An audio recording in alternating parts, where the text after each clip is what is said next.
রামিসা হত্যার রায়ে সন্তুষ্ট তার স্বজন, এলাকাবাসী এবং শিক্ষক সহপাঠীরা। দ্রুত বিচার কাজ শেষ হওয়াই করেছেন সরকারের প্রশংসা। আগামীতে এমন নৃশংস ঘটনার শিকার যেন কেউ না হয়, সেজন্য জানাচ্ছেন দ্রুত রায় কার্যকরের দাবি।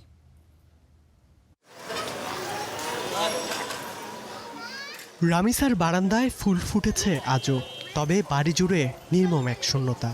পাশবিক নির্যাতনের শিকার হয়ে না ফেরার দেশে ছোট্ট রামিসা। কথা বলার মতো অবস্থায় নেই তার মা বা ছোট বোন, আর বাবা তখন আদালতে মেয়ে হত্যার রায়ের অপেক্ষায়।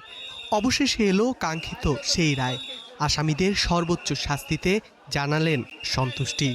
মাননীয় বিচারপতি যে রায় দিয়েছেন সেই রায়ের প্রতি আমি সম্পূর্ণ সন্তুষ্ট, এবং আমাদের প্রধানমন্ত্রী যে আশ্বাস দিয়েছিলেন সেই সময়ের ভিতরে আমি আমার মেয়ের বিচার পেয়েছি। এই রায়ে পল্লবীবাসীর মধ্যেও ছিল স্বস্তি। এত দ্রুত বিচার কাজ শেষে রায়ে তাদের কণ্ঠে ছিল প্রশংসা। প্রধানমন্ত্রী আসার পরে আমাদের যখন আশ্বাস দেয়, তখন আমি 80% মানে শিওর হয়েছিলাম যে কিছু একটা হবে, কিন্তু কি হবে এটা নিয়ে অনিশ্চয়তায় ছিলাম। সরকারের কাছে আকুল আবেদন, মহামান্য কোর্টের কাছে আকুল আবেদন যে এই মামলার রায়টা যাতে জানি দ্রুত কার্যকর হয়। তো দ্রুত যে রায়টা হবে বা আমরা এটা ভাবতে পারিনি, বা রায়টা হওয়ার ক্ষেত্রে যে রায়টা হয়ে গেছে মৃত্যুদণ্ড, আমরা যেটা চাইছিলাম এটা হয়েছে, এটা আমরা এলাকাবাসী এতে খুশি। ওরে জনসম্মুখে প্রকাশ্যে ফাঁসি দেওয়া সবচেয়ে বেটার ছিল, যাতে মানুষ একজন দেখলে আরো 20 জন ভয় পেত।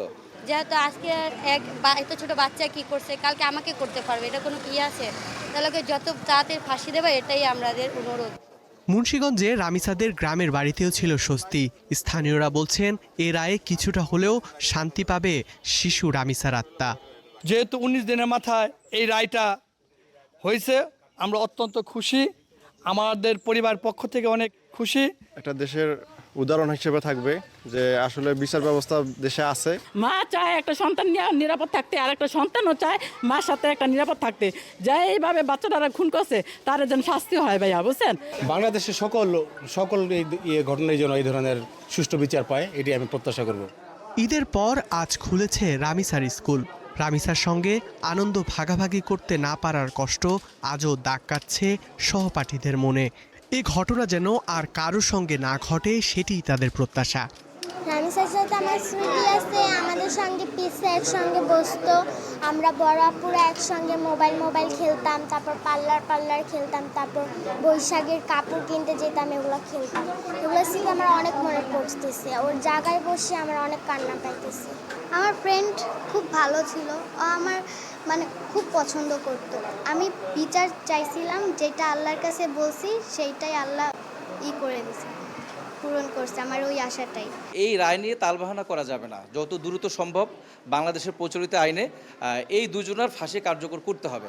তাহলে আমরা পপুলার মডেল হাই স্কুল সহ আমাদের যে মিরপুর এবং সারা বাংলাদেশ সবাই আমরা কৃতজ্ঞ থাকব বাংলাদেশ সরকারের মাননীয় প্রধানমন্ত্রী জনাব তারেক রহমানের কাছে। এই শ্রেণীকক্ষে কখনো আর ফিরবে না রামিসা। তার সহপাঠীরা হয়তো কখনো কল্পনাও করতে পারেনি এত নির্মম হতে পারে তার বন্ধুর মৃত্যু। তারা যে বিচার চেয়েছিলেন সেটাই পেয়েছেন। এবার কার্যকর হওয়ার অপেক্ষা তাদের। ধ্রুব ইকরামুল, স্টার নিউজ।